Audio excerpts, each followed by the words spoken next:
नमस्कार, सत श्री अकाल, आदाब, गुड मॉर्निंग। स्वागत है आप सभी का stories from the heart by Shraddha Pandey podcast पर। आज जो कहानी मैं आप लोगों को सुनाने जा रही हूँ, इस कहानी का नाम है भरोसा। हेलो नलिनी। हाँ बोलना। क्या बात है, किसी पर नाराज हो?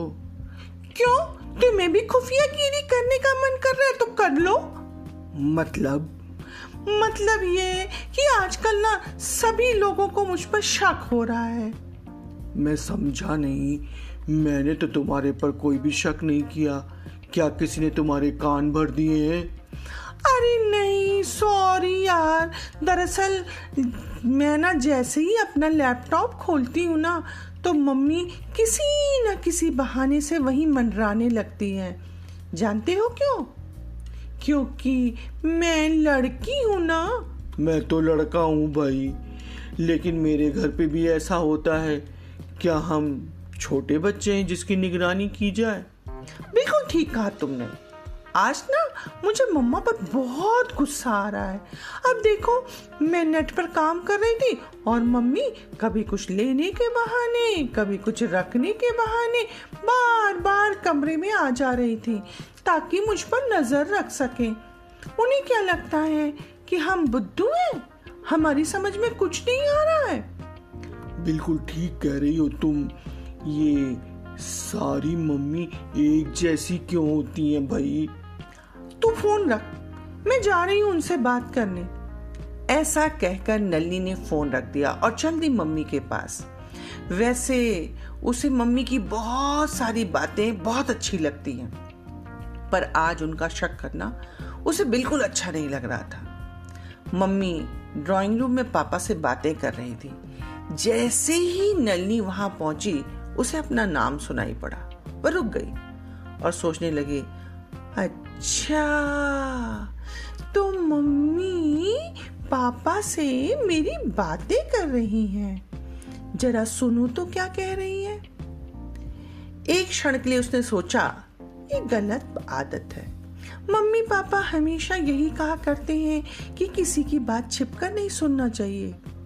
पर दूसरे ही पल उसने सोचा, मम्मी भी तो बहाने से मुझे चेक करती हैं, मैं भी सुनूंगी क्या बातें हो रही हैं। मम्मी कह रही थी पापा से कि नलिनी अब बड़ी हो गई है, अब वह नेट का प्रयोग करने लगी है, हमें ध्यान देना चाहिए, कहीं उसका ध्यान गलत दिशा में न चला जाए। तो उससे बात करो। क्या बात करूं, मेरी तो ये समझ में नहीं आ रहा, पर हाँ मैं कोशिश करती हूँ कि किसी न किसी बहाने से वहां आती जाती रहूं। ये गलत तरीका है। इस तरह कब तक बच्चों को चेक कर सकते हैं? हमें उन्हें समझाना चाहिए।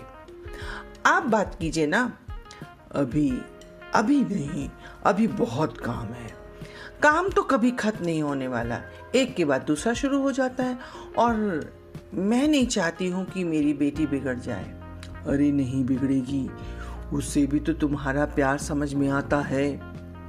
कहीं वह ये तो नहीं समझती कि उसकी प्राइवेसी में दखलंदाजी हो रही है?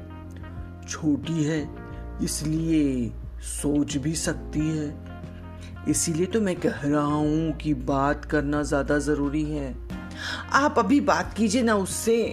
अच्छा बाबा, करता हूँ, वरना तुम मुझे काम नहीं करने दोगी।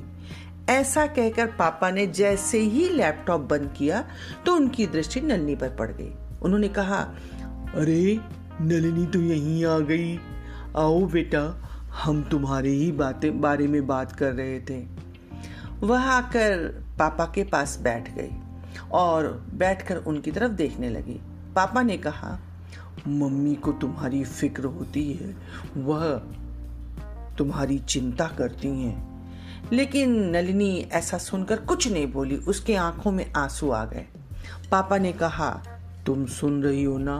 हाँ पापा, मैं सुन रही हूँ। मम्मी ने उसकी आंखों में आंसू देखा तो तड़प गई और तड़प कर बोली, बेटा तुम रो क्यों रही हो? क्या किसी ने कुछ कहा? ऐसा कहकर मम्मी ने नलिनी को अपने गले से लगा लिया। नलिनी मम्मा का प्यार पाकर अपने को रोक नहीं पाई और जोर जोर से रोने लगी। मम्मी पापा दोनों घबरा गए। पापा ने नल्ली का चेहरा अपने हाथों में लेते हुए पूछा, क्या हुआ बेटा, कुछ तो बताओ।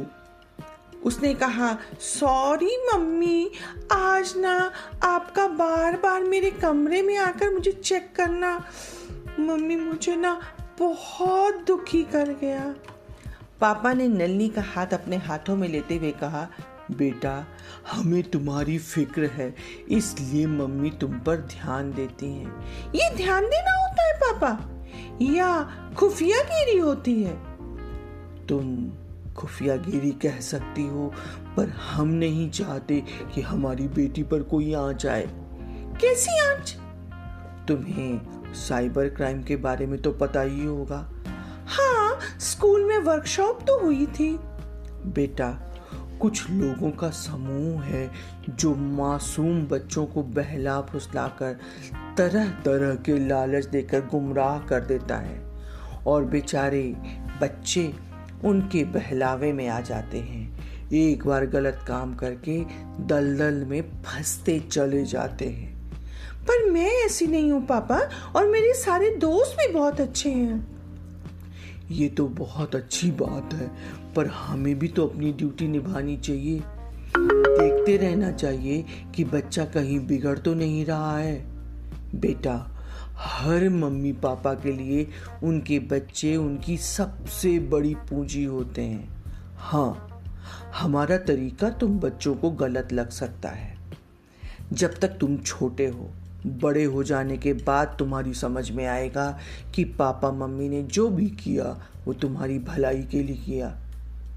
हमारा मकसद सिर्फ और सिर्फ अपने बच्चे को हर बुराई से बचाना है। नन्ही को लग रहा था कि पापा जो कह रहे हैं बात तो सच है, लेकिन इससे मेरी प्राइवेसी भी समाप्त हो रही है और पापा की बात में भी दम है। उसने मम्मी और पापा का हाथ अपने हाथ में लेकर कहा, सॉरी मम्मी, मैं आप दोनों को भरोसा दिलाती हूँ कि कभी कोई गलत काम नहीं करूँगी और आगे से मैं नाराज भी नहीं होंगी। और अगर भूले से कोई गलती हो जाए तो हमें जरूर बताना। जी जरूर। अच्छा? पापा ने कहा, हाँ बेटा, बहुत अच्छा। चलो अब सभी लोग हंस दो ताकि मैं एक अच्छी सी यादगार फोटो खींच लूं।